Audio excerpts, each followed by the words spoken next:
बहू, मेरे सामने शरीफ बनने की कोशिश मत करो। ये सब तुम्हारी ही लगाई हुई आदत है।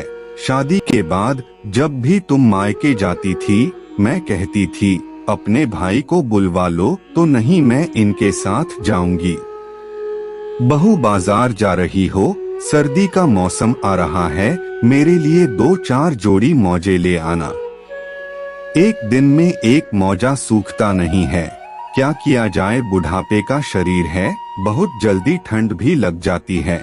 और हाँ बहू, अंकित से कहना गैस वाली दवा खत्म हो गई है, वो मंगवा देना। तुम्हें अगर रास्ते में कहीं दवाई की दुकान मिले तो तुम ही ले आना। किस लिए अंकित को परेशान करोगी, सुधा जी अपनी बहू विशाखा से कहती हैं। विशाखा बोली, मम्मी जी, आप घर में किसी को भी बाजार जाते देखती हैं तो अपनी कोई ना कोई डिमांड रख देती हैं। अभी पिछले साल ही तो मैंने 2 जोड़ी मोड़ी आपके लिए मंगवाई थी, कहाँ गए वो? और अभी परसों ही तो गैस वाली दवाई आप ले रही थी, इतनी जल्दी खत्म भी हो गई। सुधा जी बोली, बहू अब तुमसे क्या छुपाना, वो जो हमारी पड़ोसन निर्मला जी हैं, कितने दिनों से अपने बेटे बहू को बोल रही थी माँ के लिए, पर उनके पास वक्त ही नहीं मिल रहा था, तो मैंने अपने वाले उन्हें दे दिए। बेचारी ठंड से परेशान हो रही थीं। और जहाँ तक गैस वाली दवाई की बात है, जब मैं पिछले हफ्ते गांव गई थी तो तुम्हारी चाची सास को गैस की बड़ी दिक्कत हो रही थी, तो मैंने वो दवाई उन्हें दे दी और बता दी है कि खाना खाने के आधे घंटे पहले 1 हफ्ते लगातार हर रोज 1 गोली लेंगी तो ठीक हो जाएंगी। उन्होंने मुझसे पूछा भी कि ये दवाई आपको किसने सुझाई, तो मैंने तुम्हारे बारे में बताया तो तुम्हारी तारीफ कर रही थी। विशाखा बोली, मम्मी जी आप भी हद करती हैं, हमने कोई घर में फार्मेसी या धर्मशाला खोलकर नहीं रखी है जो आप अपनी चीजों को बांटती रहती हैं। पता है इन चीजों के भी पैसे लगते हैं, हमें भी ये मुफ्त में नहीं मिलता। आप तो इस तरह से चीजों को बांटती हैं जैसे खुद कमाकर पैसे लाती हैं। ये आखिरी बार होगा जब मैं आपको मोजे लाकर दूंगी। अगर आइंदा से आपने किसी को दिया तो मुझसे उम्मीद मत कीजिएगा कि मैं फिर से लाकर दूंगी। फिर पुराने दिनों की तरह सलाई और ऊन लेकर खुद के लिए मोजे बुनती रहिएगा। इतना कहकर विशाखा चली गई। शाम में सुधा जी बैठकर टीवी देख रही थीं। तभी अंकित घर आया और बोला, क्या माँ पूरे दिन टीवी देखती रहती हो, कोई और काम नहीं है क्या? मुझे तो बचपन में कहती थी कि ज्यादा टीवी देखने से आंख खराब हो जाती है।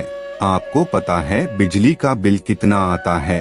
और ये विशाखा दिख नहीं रही है, कहाँ गई? सुधा जी ने तुरंत टीवी बंद कर दिया और बोली, बेटा घर में कोई था नहीं, इसीलिए मैं टीवी देखने बैठ गई। और बहू लगता है बाजार गई है, बहुत देर हो गई, अभी तक आई क्यों नहीं है? तभी उधर से विशाखा आई और बोली, मम्मी जी पूरी बात बताया कीजिए, आधी अधूरी बात बताकर घर में कलह मत करवाइए। सुधा जी बोली, बहू मैं तो बस बता रही थी कि। तभी विशाखा बोली, ये क्यों नहीं बताएं कि आपका सामान लेने भी मैं गई थी?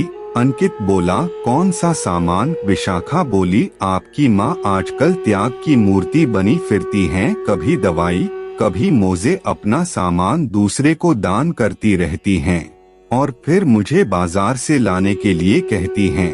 अंकित बोला, माँ ये मैं क्या सुन रहा हूँ, आप इतनी लापरवाह कैसे हो सकती हैं? चीजों का ख्याल रखना भूल गई है क्या? अगर ऐसा ही चलता रहा तो अब मुझे और आपकी बहू को आपकी हर चीज का हिसाब रखना पड़ेगा। अंकित इतना सुनाकर अपनी पत्नी के साथ कमरे में चला गया। पीछे से सुधा जी का चेहरा उतर गया।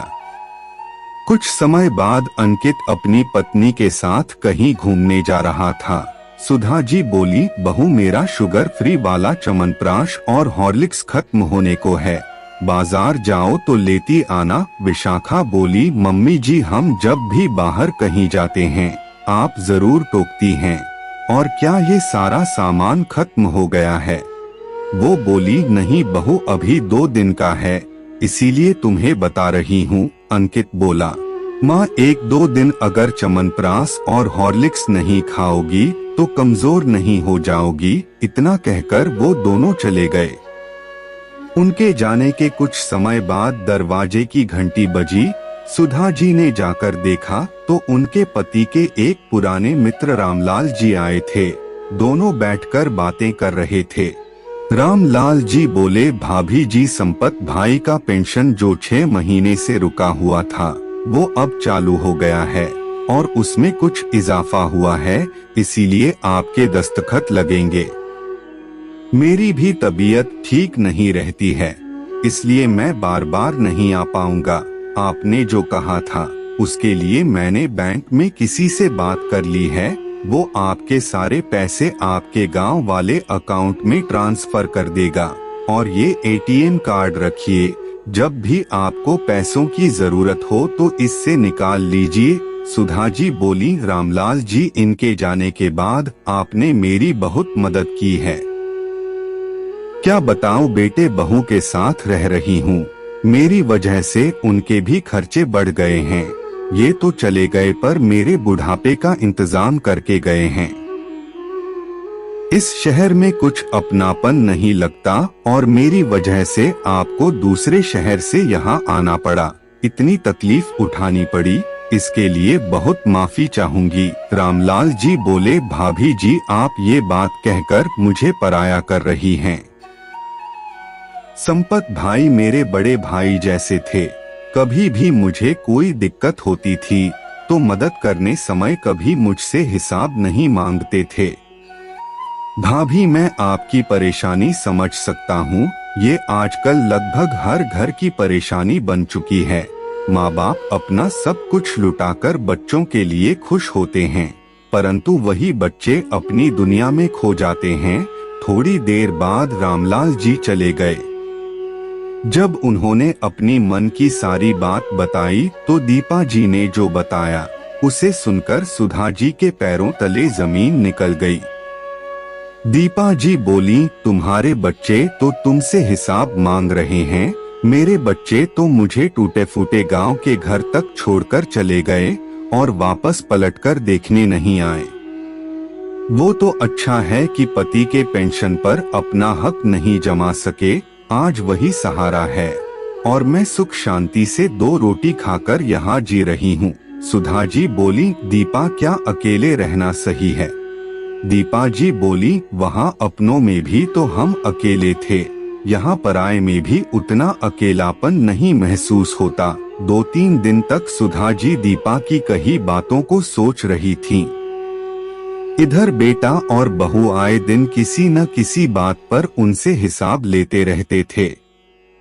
एक रोज सुधा जी ने अपने लिए कुछ निर्णय लिया और बेटे बहू को अपना फैसला सुनाया कि मैं अब गांव जाकर रहना चाहती हूँ। अंकित, बह माँ अगर जा रही हो तो ये याद रखना कि मैं वहाँ आकर आपसे मिलने नहीं आ पाऊंगा, मुझे छुट्टी भी नहीं है कि मैं छोड़ने जाऊँ। हाँ, मैं ड्राइवर को कहता हूँ, आपको छोड़ देगा।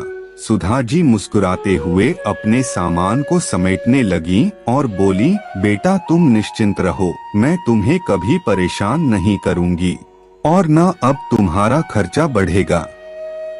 बस हो सके तो जब अंतिम सांस लूं तो अपना चेहरा दिखा जाना, ताकि जाकर उस भगवान से मैं हिसाब मांगू कि आखिर मैंने ऐसा क्या किया जो मुझे ऐसा लाल मिला। इतना कहकर सुधा जी निकल गईं।